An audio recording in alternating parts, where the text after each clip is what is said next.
Welcome, everybody. Insights with Bob and Mike. I'm Bob Wright.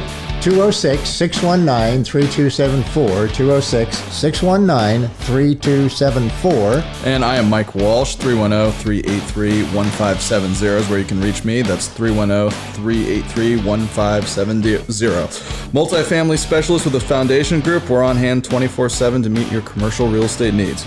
This week, we're going to try and answer some of your questions about the complexities of the market.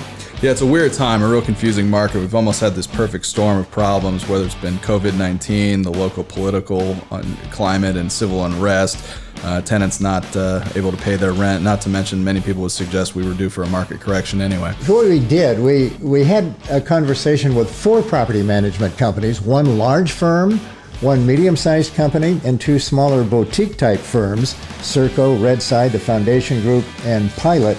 And hopefully this will give you a picture. All 4 of them together give a similar picture, but at the same time, each brings a different perspective. Listen to all 4 if you can, because all of it combined gives a strong and a clear picture of what's going on in the Seattle rental market.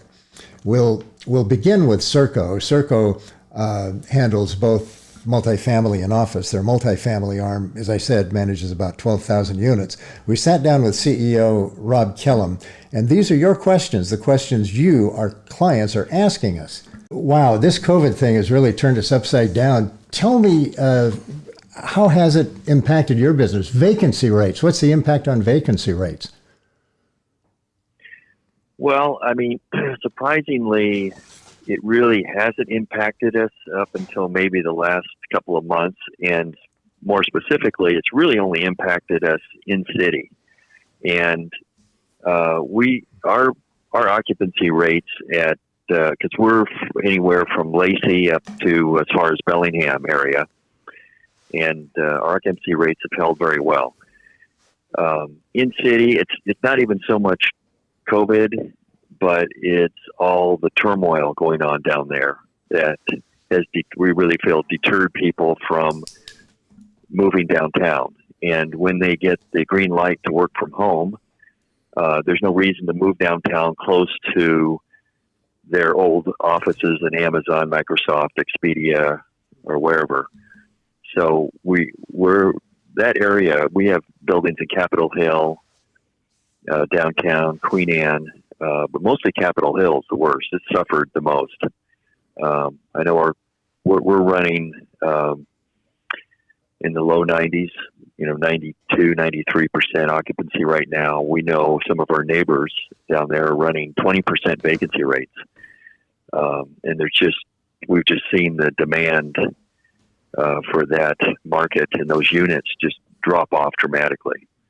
Back to rental rates, collections. What about collections? What about not talking about occupancy, but what percentage of tenants in place are paying their rent? Well, again, we did very well up until starting maybe in August, but through July, I'd say that our collections were still 94, 95% overall across the board. And our higher end buildings, call it our A buildings, we've had very little difficulty.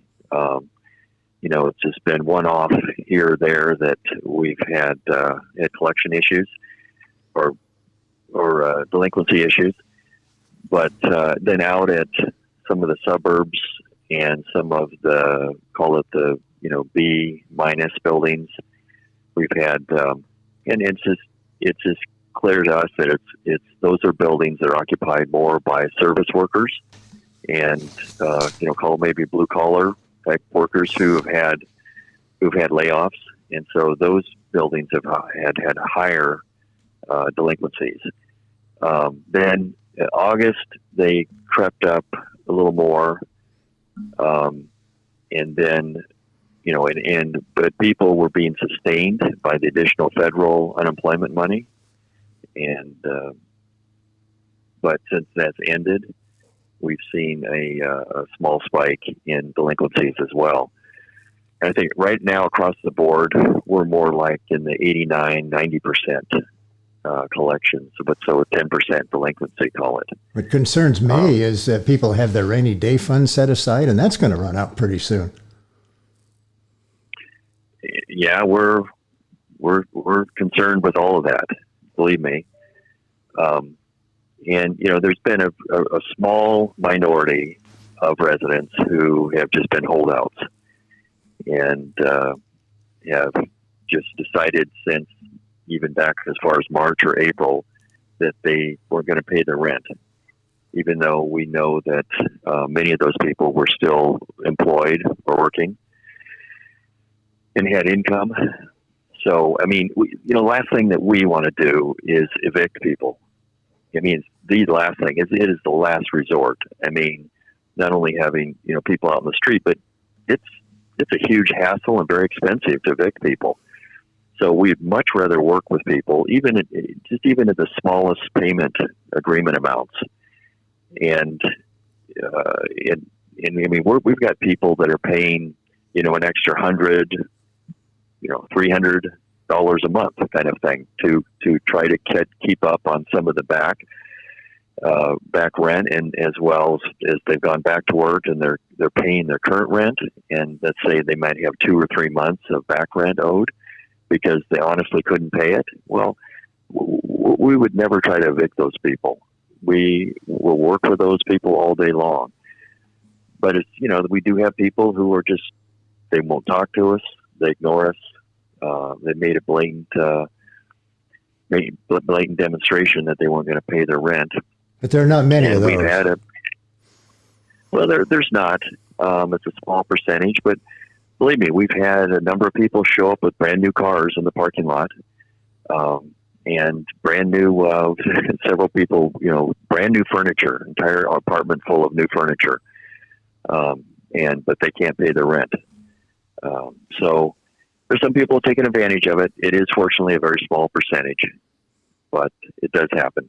And this gets to a bunch of Michael's questions, and I've been monopolizing the conversation. Michael wanted to talk about the political environment. Well, I got to touch on some of you actually answered a few of the questions that I had, but specifically on the people, because we're hearing similar stories where tenants are just, there's no communication between the management team and the tenant, or people are voluntarily willing to withhold rent. But is there any kind of geographic is it Capitol Hill or Seattle? Because during the Chop Zone deal, you saw these signs across Broadway and various other places that were sort of encouraging people not to do that. So is that type of behavior for tenants more centered in the core area, or is this sort of a universal theme? No, it is spotty across our whole portfolio. And, I'm thinking like we have a building that's 2 blocks off the Chop Zone. It's a newer 4 or 5 year old building, mid-rise 8-story building that, we had one serious collection issue, and we've got them to move out. We have one other person who was worked in restaurants, and so he's back to work now, and so he's playing catch up and he's trying. But other than that, we've collected from everybody right on time. Again, the bigger issue for us for watching is our rent demand and our rental market down in those areas, or especially Capitol Hill, have deteriorated to almost zero demand. It's just shocking how little response our ads are bringing when we had great response or great demand, before the first quarter or first through the spring of this year. And we see it as a combination of people being allowed to work from home. I mean, we had back in starting July, and I think a few in August.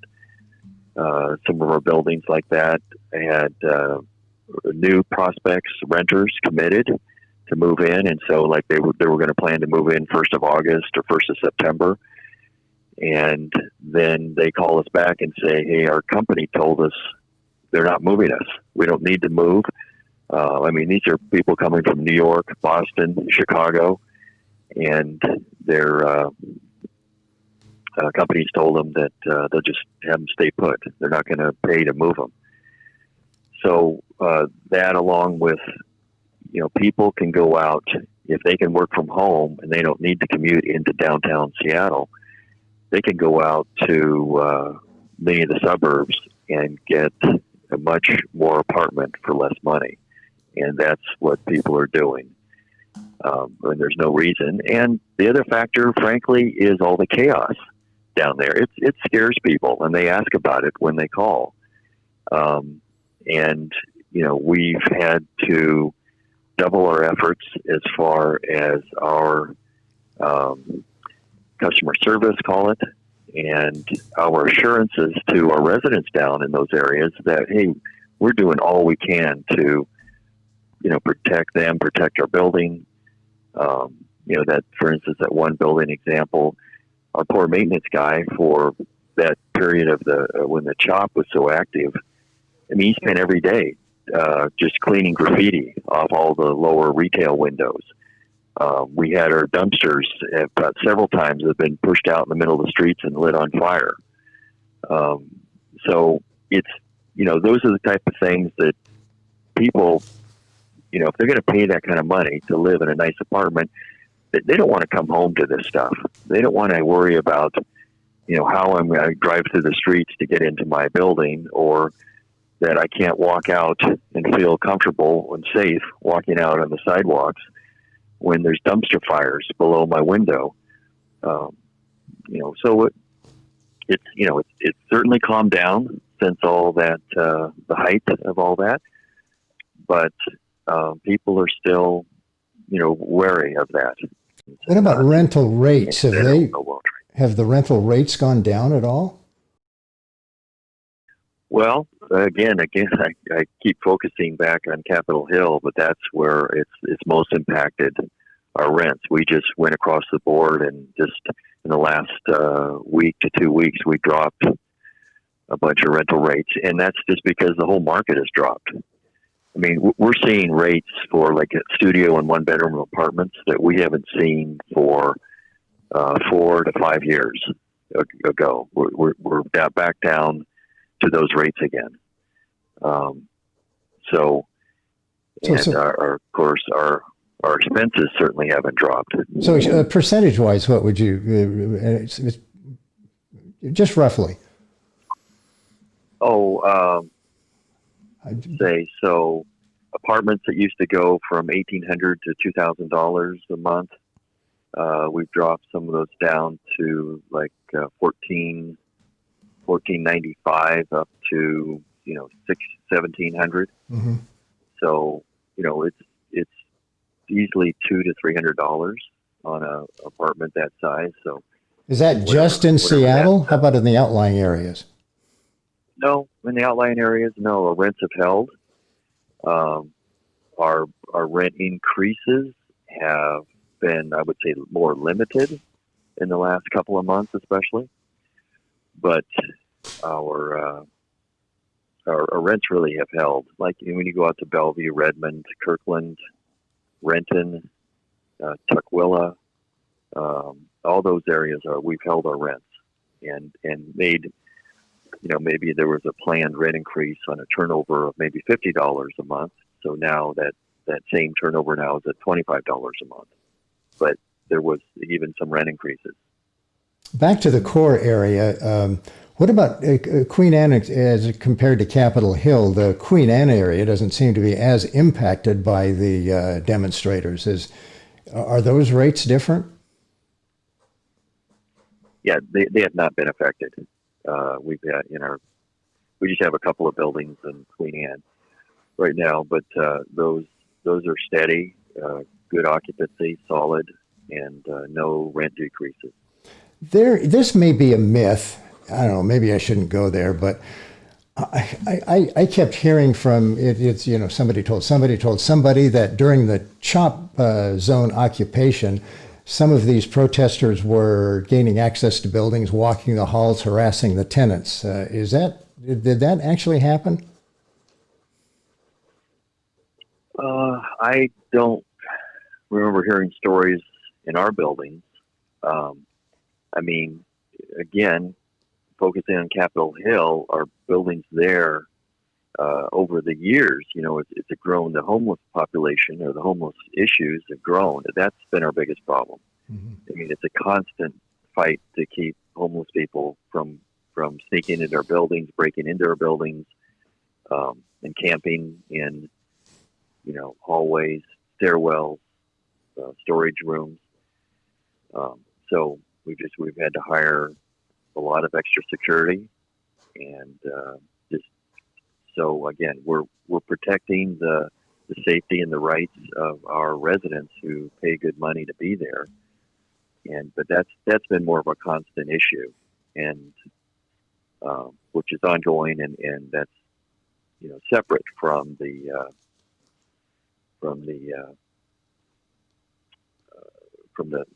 protest in the chop zone. Here I am monopolizing the conversation again. Michael, I'm sure, has some more questions. Well, I was curious if on the single family market right now is relatively strong comparatively, and every once in a while you talk to a tenant upon a move out, and the reason is nothing more than they're moving on to another step in their life and taking the leap to buy a home. Has that played into to your guys' buildings or with your guys' tenants at all at this point in time, or are these primarily economic and COVID related decisions to move out?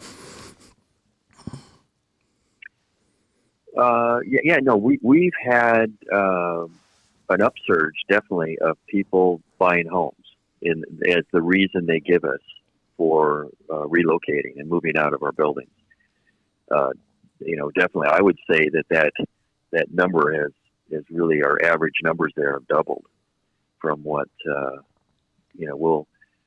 and often just looking at the reports in the last, you see really in the last couple of months, that has, we'll have as many as, I would say, 40-50% of the move outs are buying homes or condominiums. So it's, and that's in our sort of, maybe I'll call our upper economic level buildings, the B and A and B buildings, and in more in city, Bellevue, Seattle properties. That's been more the case. And it hasn't been, at least in areas like Queen Anne or Redmond or Bellevue, it hasn't been difficult to replace those tenants with equally. People with just as much means to pay the rate prior. If say 2 out of 10 of the move outs have to do with the fact that they're buying homes, are you able to replace those people at equal rates pretty easily at this point? Still for the most part, yes. That's good to hear.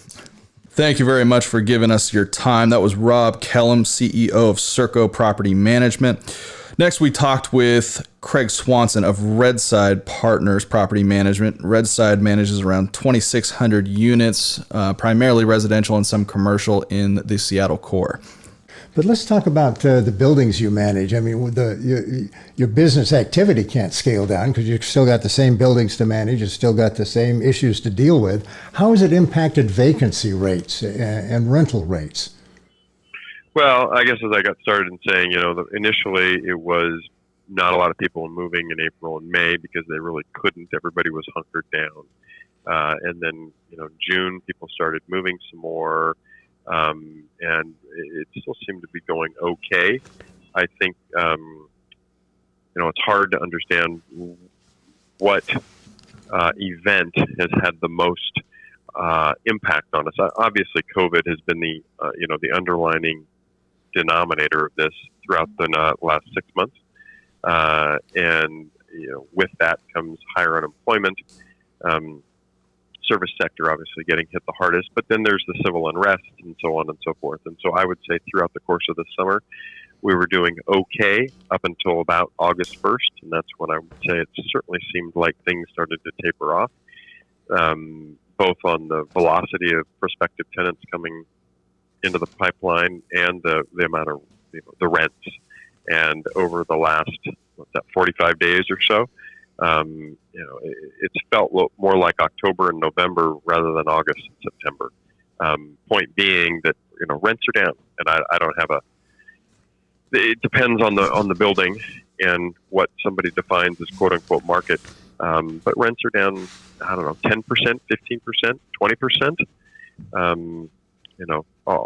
All those are possibilities. And there's some variation on areas of town. West Seattle has had a tough go of it, obviously with the West Seattle Bridge. That being said, we're doing okay over there. Capitol Hill has had a tough go of it, somewhat self-inflicted with the chop, and the enabling it to linger on. And other parts of the city are certainly hurting, but those are two areas in particular that seem to have been hit the hardest. In the city, we don't manage a bunch of stuff in suburban areas, and from what I understand, that product is doing a little bit better. But in the city, those two areas are the most challenged. Comparing Queen Anne and Capitol Hill has had the most impact from the civil unrest. Is the vacancy rate and the rental rate different on Capitol Hill and Queen Anne? Are we doing better on Queen Anne? I don't have those numbers in front of me, but I would say by and large, or generally speaking, yes, Queen Anne's doing slightly. I mean, it's not a factor of 2 or 3. It's maybe a factor of 10%, maybe better on Queen Anne or Ballard than it feels like on Capitol Hill or West Seattle. And I'm hopeful that Capitol Hill will rebound, but it's been a tough go over here. Sure. Michael, you got some questions too. How much communication have you had with your tenants as far as motivating factors for moving out? Certainly you touched on, and we've heard that what's going on, or what was going on Capitol Hill has forced a few people out, and certainly COVID has made it more reasonable for people to move out of the city and maybe work remotely from an outlying area and get a little more bang for your buck. But do you have a general sense of what the tenants are thinking, and is there any truth to this movement of people actively holding out on rents just because they can at this point? I'll answer your last question first. Delinquency. It's been pretty consistent, although it's growing in size. That 3 to 4% of our tenants are delinquent at the end of the month. We're trying to catch up all month long, and we monitor that weekly. And typically, we make 30% improvements each week with the delinquency, certainly by number of units. And so by the end of the month, I'd say we've collected 96%, 97%, and that is slipping over time. That number's slipping down. But we're also seeing that while the number of delinquent units is staying relatively constant, the number of delinquent dollars is going up. And what we're seeing is there's more than a handful, but not a bucket full, of people who are continuing to rack up delinquent amounts. And we're doing everything we can to work with them. And in case we've been led to believe, we haven't had any success with this yet. We haven't brought it in front of a judge yet.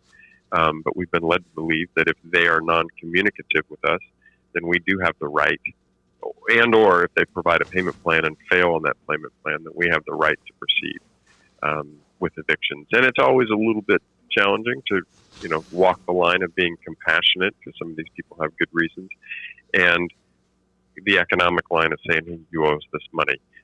But at the end of the day, the money is owed, and we would prefer to have them get out of the apartment and develop a very modest payment plan rather than to rack up some $10,000 debt or more that they're never going to have a chance of paying back. So that's a way that we're working on that. I think we're doing okay there.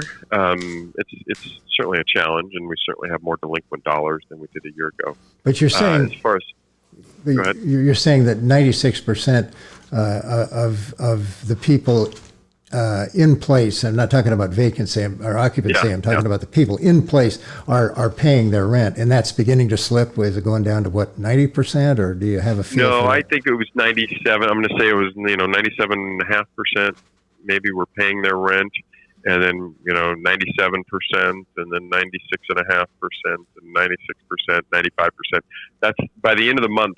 We started in April. 97.5% of the people would pay, and now we're closer to 95% of the people are not delinquent. And I don't have the numbers as to what that what those amounts are.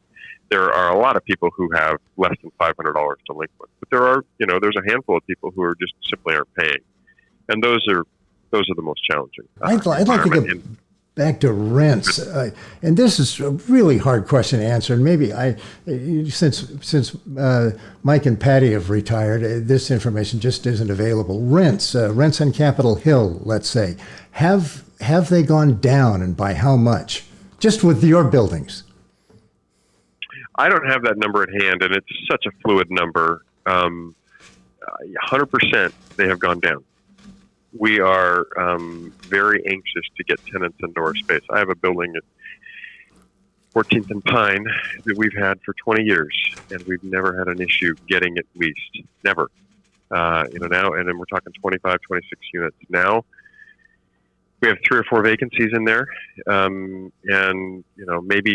maybe a couple of inquiries a week, and those are at rents that are probably 15%, maybe now 20% off what they were 9 months ago. What about Queen Anne? Similar situation, but not as bad, and then maybe it's not 15 to 20, but maybe it's 10 to 15% down. West Seattle.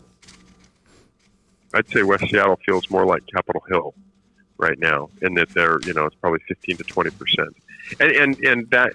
The challenge here, Bob, as I rattle off all these numbers, and these are a little bit from the hip, is how much of it is economic, how much of it is in that I would throw COVID into that, and the West Seattle bridge of it, and how much of it is the time of the year.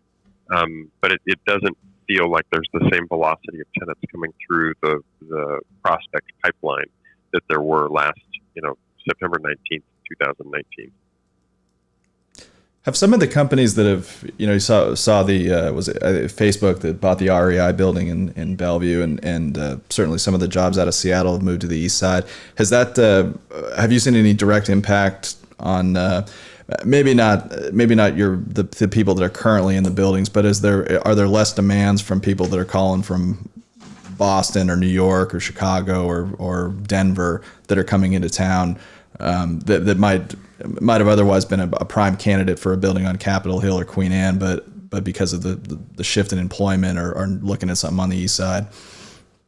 No, I don't have a direct answer to that. What I have found interesting in talking to some folks, one person who was leasing up a brand new Class A office building or Class A building here on Capitol Hill, is those folks calling from Boston or Chicago or Dallas or wherever and moving to Seattle realize that a building's on Capitol Hill, and that's where they just saw all this news about SHOP.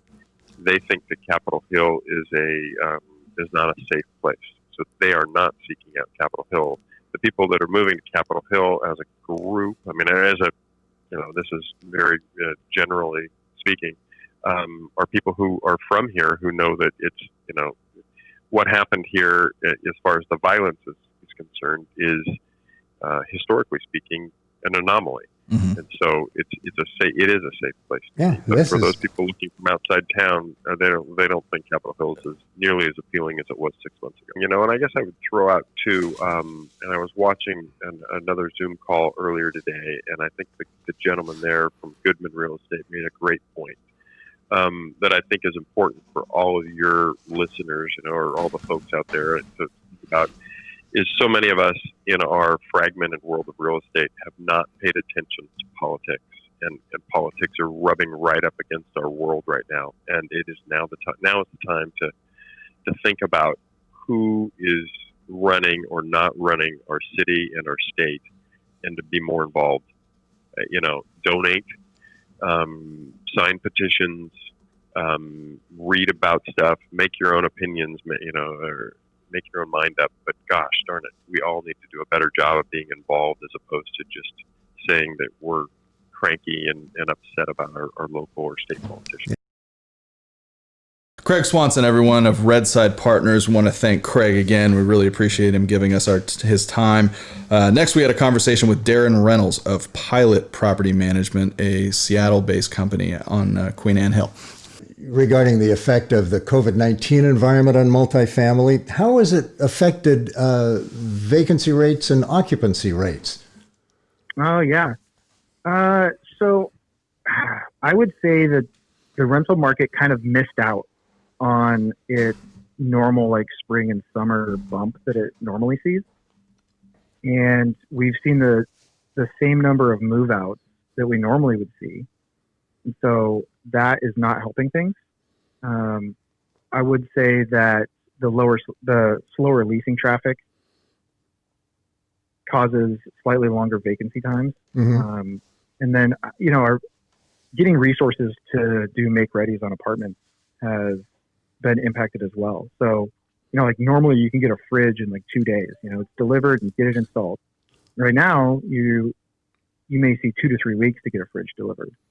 So that's definitely slowing things down. So you try to plan ahead as much as you can, but, a lot of tenants are not comfortable with us doing pre-move out inspections. They just don't want other people in their apartment because they're afraid of infection and, they're just not comfortable with it. So how do you handle that? It means that sometimes we'll ask them, be like, hey, can you just take a couple pictures of things for us? And we'll want to see like the, general condition. But a lot of times we end up waiting until the day we get keys to be able to go into an apartment and really assess it to know what we've got to do. We know that there's going to be general things that are always done, and so we can plan those things ahead. But if there's any surprises to us that weren't seen on the latest inspection, that definitely adds some time. I hadn't thought about the fact that it's hard to get the appliances. Nobody has mentioned that, but that's an issue, isn't it? Yeah, it is. There's some supply chain things that are affected. Not everything, and the labor piece is a little bit slower. I mean, we have the same number of people that we're working with, but the general demand is a little bit higher. People are in their apartments, seeing things more. The work order that they may have been sitting on for a month, they've decided, I'm working from home. I see this all the time. I'm just going to put it in. Maybe they just have more time to think about that stuff or access to their computer while they're thinking about it. So the general demand for repairs is a little higher. So it creates a draw on the resources that also plays into that. Are we seeing higher vacancy rates because of COVID, because of the political environment, because of these two things? Not necessarily. So an overall rate, our percentages are holding fairly well steady.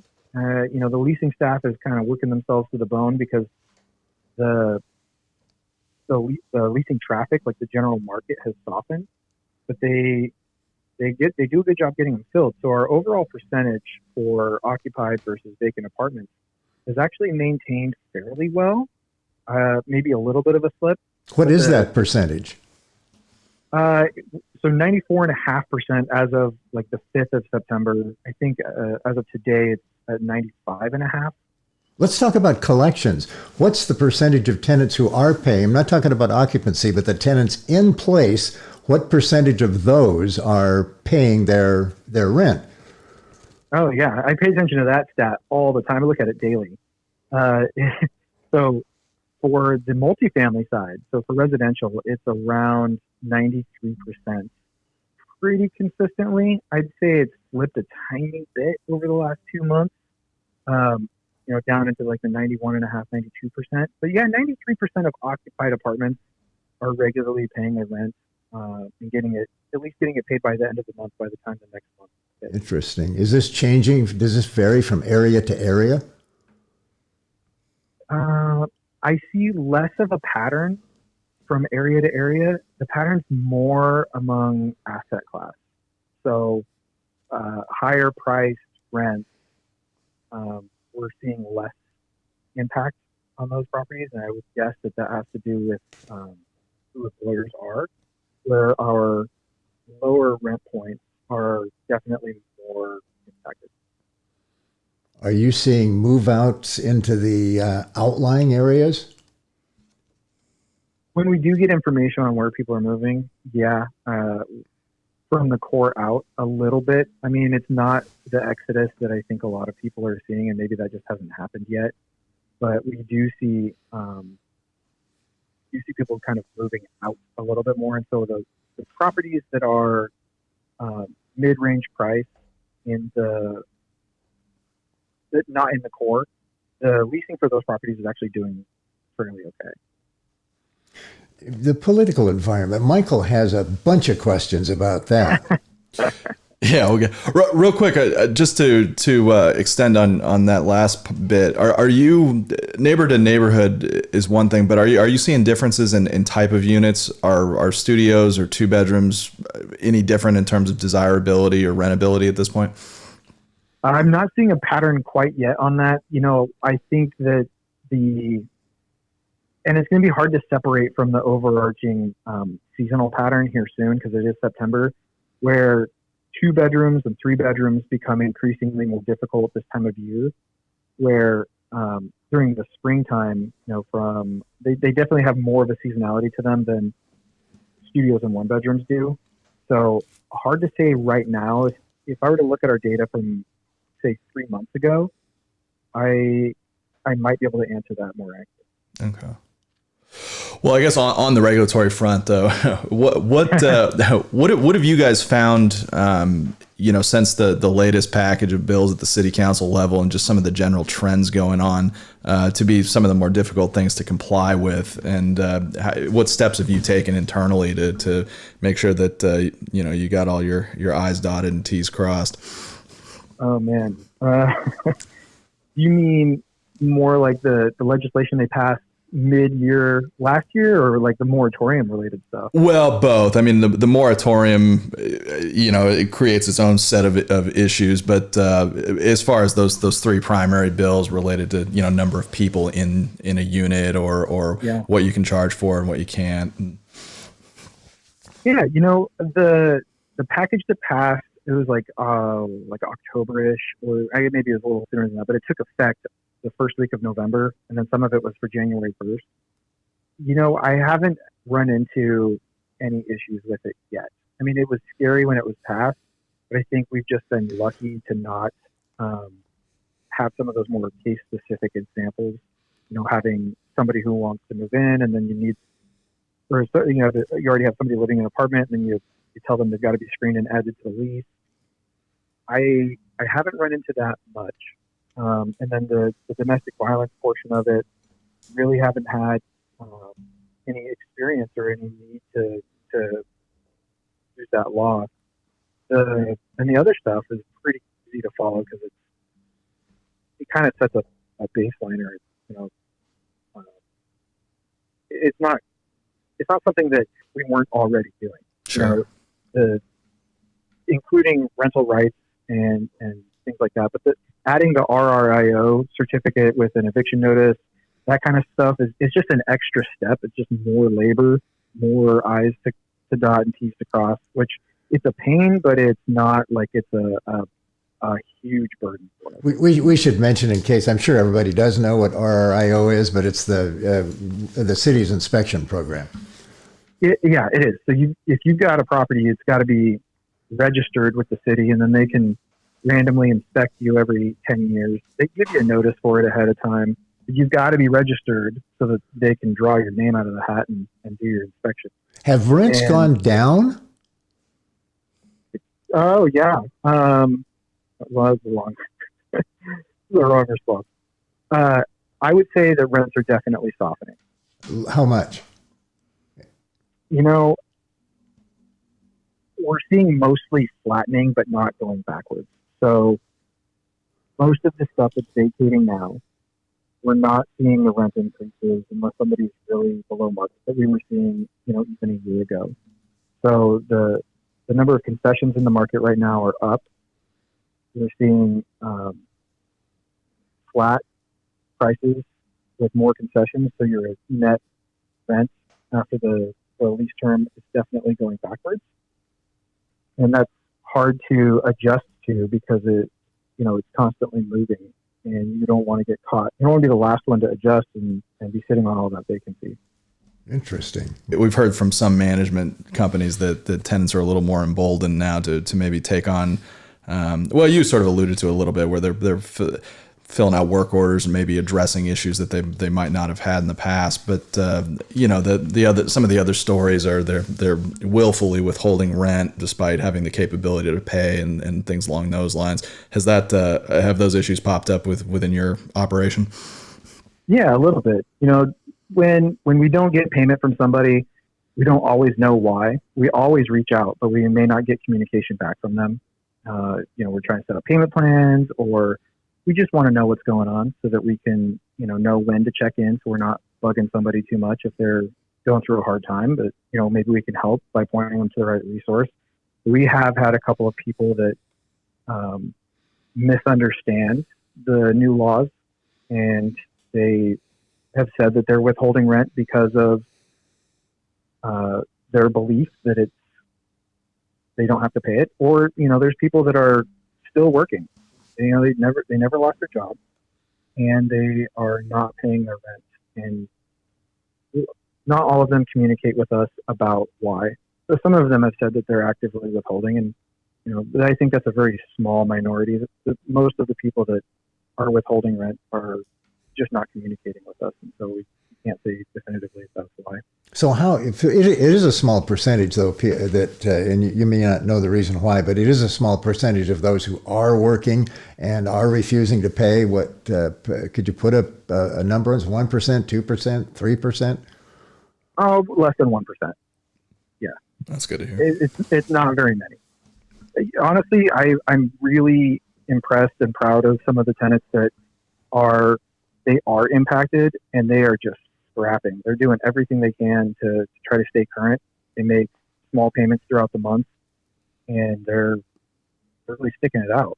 But it is kind of aggravating when you've got people who are working and they misunderstand the law from whatever piece of misinformation they've been given, and they feel that they're not required to pay rent. And I don't know what they think is going to happen at the end of the line, but that day is going to happen eventually, and there's going to be a tough conversation.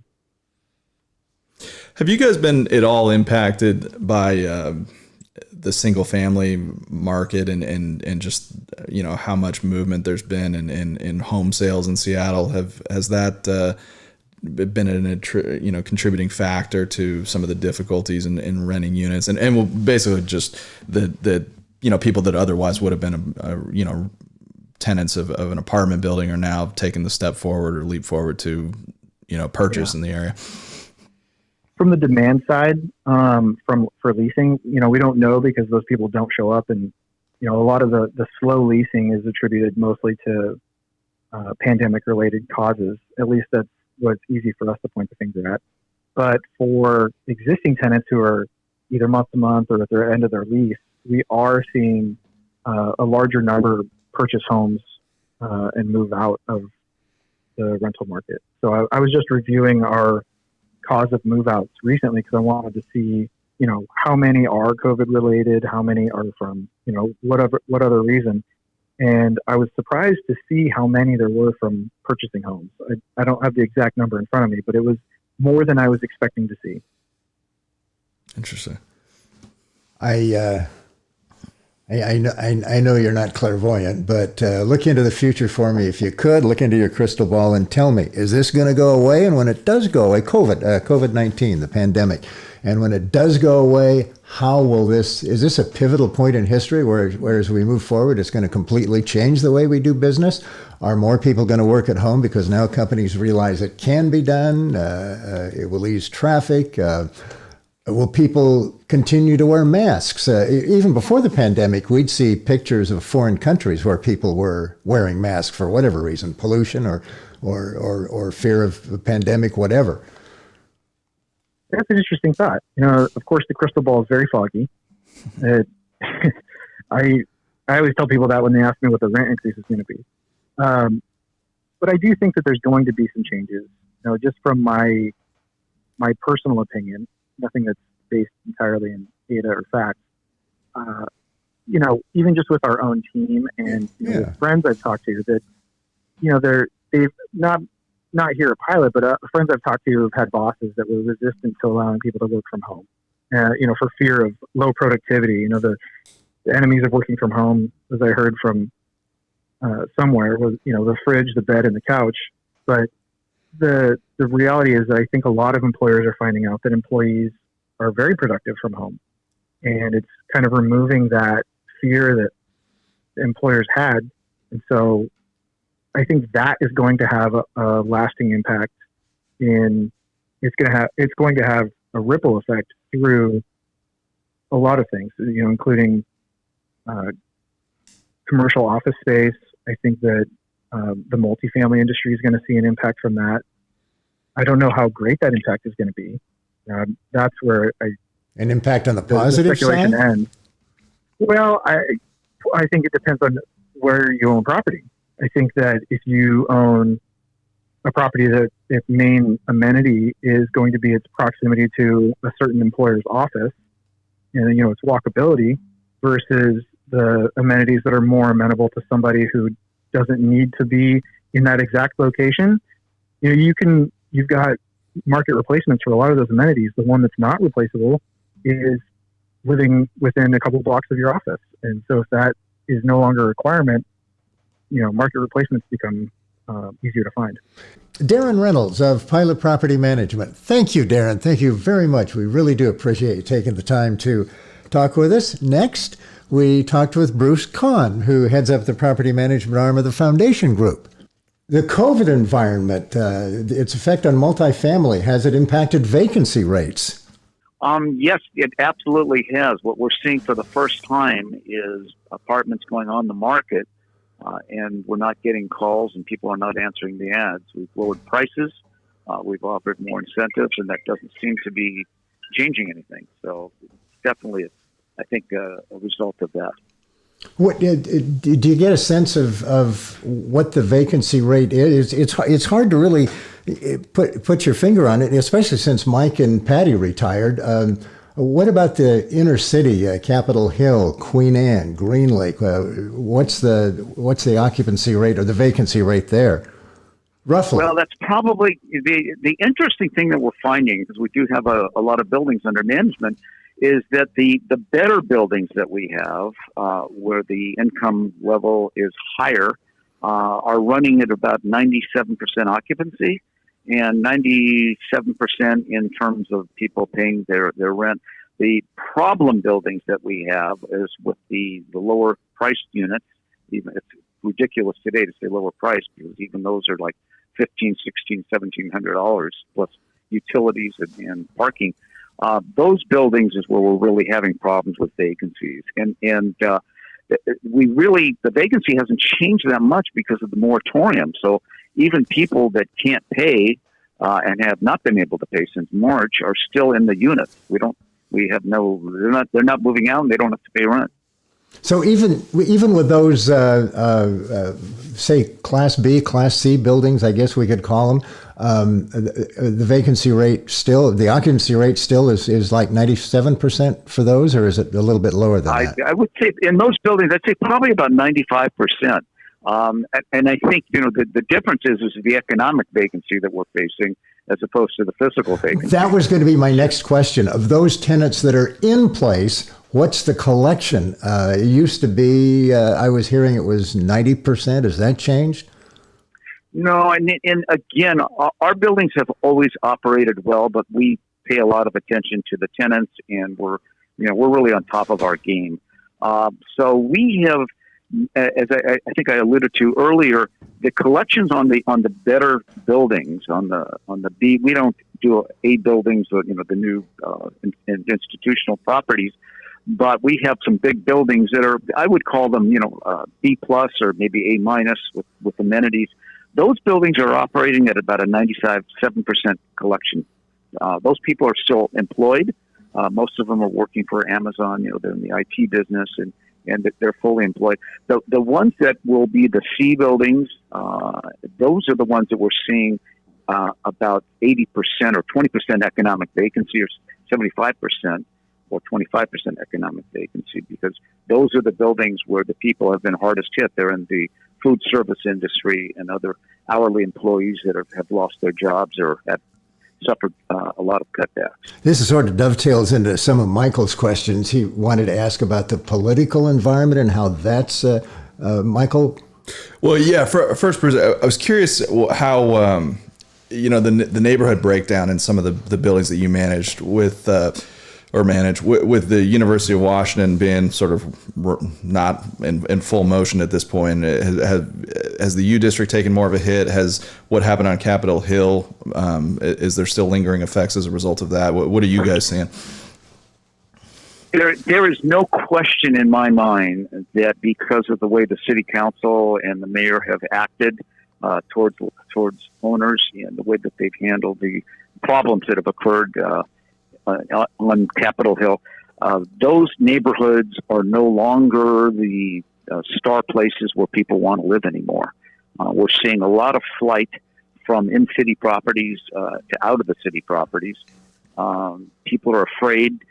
There's still a great deal of crime in those areas that didn't used to exist so rampantly, and so we're I don't think it's ever going to be back to where it was before all this started. Where it's going to end up and how it will balance out is anybody's guess, but it's not positive, I will tell you that. And so many of the people that are moving out not because they've lost their job. They don't want to live in the downtown corridor anymore. If you drop down into Belltown and those areas, people can't get in and out of their buildings on street level because of the homeless problem that's there. And that's just it's a very bad situation. Where are they moving to? Most of them are moving now up to Linwood. They're moving to the east side. They're moving to Bothell. Some of them are moving down south, all different directions. And, when the Sound Transit comes online, that's really going to be a game changer because you don't have to live in the city anymore. You can, jump on a train and be in the city in 10 or 15 minutes. That's changing. I think people working from home is going to have a tremendous effect on rentals because, first of all, there's been a real push on because of the rent prices to have these mini units, the 350 square foot units. Well, people are working from home now. Those aren't going to be the things that people want to have. They want more space, and they don't have to be as close into the office buildings as they used to have to be. So we're going to see again. There's so many moving parts to what's happening, and it just requires constant watching and trying to figure out what the next move is going to be when that happens. Because I don't think anybody really knows what's happening at this point. Do you see that happening more on Capitol Hill, say, than Queen Anne? That movement out? Yeah, absolutely, yes. Yeah, Capitol Hill is still. It's depressing. I mean, you drive through Capitol Hill. It used to be such a vibrant place. And a lot of it's the effect of COVID. It was active with people and restaurants and coffee shops. And I was touring an investor through there last evening. It was about 3:30, 4 o'clock. Streets were dead. Most of the restaurants were closed. Very, very few people on the street. And I think that it's not a good situation. Are there certain types, aside from the amenity standpoint and maybe interior finishes, are there certain types of units that are renting quicker right now? Are one bedrooms more desirable? The reason I ask is you're hearing as a result of COVID and people staying home that people's relationships are falling apart because they're with each other 24 hours a day and a lot of breakups. Are you seeing that studios and one bedrooms are renting quicker than say a larger 2-bedroom unit? No, I think the larger units, in our experience, the larger units are renting better because people want more space. If you drive by the buildings that have a lot of studios, there's one on the foot of Queen Anne that's got a lot of small 1-bedrooms, and they're running about, I think they have 30 vacancies out of 100 units. Wow. It's the studios and the mini apartments are absolutely more troublesome than the larger units in other buildings because people don't want to be that close to each other anymore. But I haven't heard. I think a lot of that's press that people are fighting and getting divorced. 9 months from now, you'll probably hear there's a big baby boom. Right. We're stuck into it. Right. So, I haven't experienced that. We have not experienced that. Okay. And as I say, we are really on top of our guests and our residents and our buildings. And so we're in constant communication with them. And we're small enough to be able to have that personal connection. And we're not hearing any of that. Got it. What outside of COVID, with some of the new regulations and certainly the general direction that the city council has taken, in the last few years, what have been some of the challenges getting everybody at Foundation Group up to date on what's going on to make sure that you're in regulatory compliance and not don't have the city breathing down your neck? Well, we are extremely cautious, as everybody has to be. I've got a real estate attorney that, we used to use them once in a while. Now we're, whenever something comes out that isn't exactly 100% clear, we'll have to get their feedback. But you've got to be vigilant. We had one of our on-site managers send out a rental increase. It was an accidental situation. And within 3 days, we received a phone call from the Attorney General. And I have to tell you, we thought it was a joke. They left the message saying it was the Attorney General. We thought someone was playing a prank on us, but we looked up the phone number and everything, and it was for real. And they were very nice about it. We explained that it was an accident. So I think that today, and I think it's more difficult on the individual property owners because, it's our job to stay on top of this stuff and be involved with it. And if you're a single property owner or, maybe you have 2 or 3 buildings and you're not managing full time, it's very, very easy to get yourself into trouble today. In general, renters have become extremely litigious, and they know their rights. They have free legal representation, and so you've got to just be careful today of how you do things and make sure that you're in compliance. On that front, do you get the sense that there are tenants out there that are maybe listening to, you mentioned sort of emboldened, but are listening to some of these maybe fringe voices that are encouraging people not to pay their rent even if they have the ability to do so? I've heard that. I haven't experienced that. I mean, maybe some of the people that are in place are in that direction, but no one's going to come out and tell you that's why they're doing it. What I'm really afraid of is not afraid, but I don't know how to handle it, is when this rent moratorium burns off on currently December 31st. They've extended it twice. They may extend it again at the expense of solely putting it on the landlords, which is absolutely ridiculous. But when that burns off, these people are going to owe a lot of money to the landlords, maybe $16,000, $15,000, and I have no idea how they're going to be able to make that up, even though we have to give them a 1-year payment program.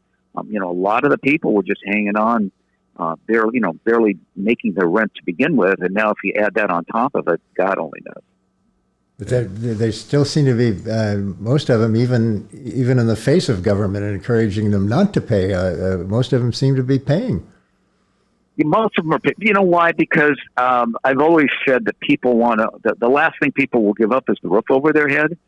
And I think most intelligent renters know that if you don't pay your rent and you get evicted, it's going to be very difficult to get another unit. Landlords are just going to look at that wrong. What percentage of your tenancy, say, is working on a payment plan? Maybe they can't pay all of the rent, maybe just a portion. They haven't. Our commercial tenants have started payment plans, but our multifamily people that aren't paying or will not pay, I am sure, until the moratorium burns off in December. But there are how many of those are not paying then? Well, again, it goes back to the beginning of the conversation. In the C buildings, probably 20-25% some of the buildings are not paying rent. Mm-hmm. And in our better buildings, only 3% aren't paying rent. Got it. Has some of these shifting jobs to the east side and various other places, or have you seen any? And that wouldn't have been directly maybe COVID related or even recent, but have certain communities or certain buildings that where you manage property taken a hit as a result of, say, Facebook or Amazon shifting jobs elsewhere, or is there enough of a job pool out there that really doesn't impact rental rates or vacancy rates? I don't think it will. I think the city is in for an adjustment. We have lived very, very high on the hog, if you will, for the last 7, 8, 10 years. As quickly as we would get a vacancy, it would fill within a day or two, and it stayed that way. The other thing that we're really going to be facing that I think people have not thought about is that we're very careful when we lease units to make sure that they do not become vacant in the winter months, because between October to February, it is very difficult to rent a unit in the city of Seattle. So we always make sure that our rents, if they come up for renewal, are coming up in April, May, June, July, August. So if we have to turn them over, we'll get a tenant right in there. With all of these people now not paying, and if they do vacate in December, it's going to be just a bear to get those units rented. Look in your crystal ball. How much of what's going back to COVID, how much of what's going on is going to continue, do you think? I mean, once COVID is over, are we still going to be wearing masks? Are people still going to be working from home now that companies realize it can be done?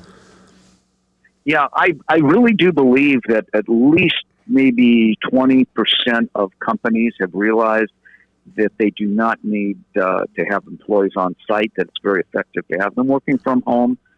So I think moving forward, we're going to see companies downsize on the amount of square footage that they're leasing. They'll have shared offices where people will come in, on Monday, Wednesday, Fridays, and the other ones will come in on Tuesdays and Thursdays and switch that around. So we're in for an adjustment. In terms of the mask and cleanliness and everything else, first of all, I don't believe COVID's going away until, fourth quarter of next year, hopefully. So we're going to be with it for a while, and I think the results of it will stay around for a long time. But eventually, people being people, and we'll go back to quote unquote normal. But it's going to be a new normal. It's never going to be the same as it was pre-COVID. No handshakes anymore, fist bumps. I think that'll come back. I'm a hugger, so I hope it comes back.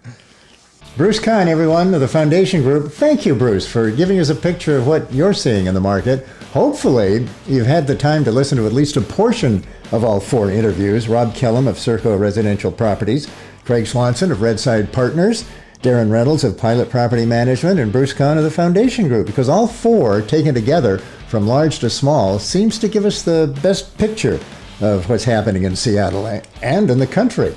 Insights, the name of the program. I'm Bob Wright, 206-619-3274, 206-619-3274. And I'm Mike Walsh, 310-383-1570. That's 310-383-1570. And give us a call if you'd like us to do an analysis on your building.